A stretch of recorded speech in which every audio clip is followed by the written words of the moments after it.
పాపంతో అంత వైరం ఎందుకు దేవుడికి? అంటే మనం మరి వద్దన్న పనులు చేస్తాం, చేయమన్నవేమో చెయ్యం. అదే కదా పాపం అంటే. అది దేవునికి వ్యతిరేకమైన విషయమే కదా.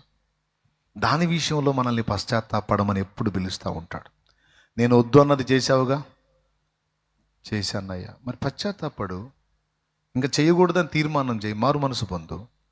అలాగే నేను చేయమన్నవి చేయలేదుగా, కొన్ని చేయలేదయ్యా, అదా మారు మనసు పొందు, పశ్చాత్తాపడు, క్షమాపణ వేడుకో, దిద్దుకో. ఎందుకయ్యా అలా చేయకపోతే ఏమైద్దా? నా ఆజ్ఞను అతిక్రమించుట పాపం, దాని ఫలితం నువ్వు అనుభవించాల్సి వచ్చింది. బాగా వినండి. చాలాసార్లు సమస్యలతో సతమతమైపోయేటువంటి మనుషులకి, ముఖ్యంగా క్రీస్తుని వద్దకు రానోళ్ళ సంగతి నేను చెప్పను. వాళ్ళు ఆల్రెడీ కర్మ మోసుకుంటున్నారు. వచ్చిన వాళ్ళకి చెప్తున్నాను నేను. మనకు సమస్యలు రకరకాలుగా వస్తాయి.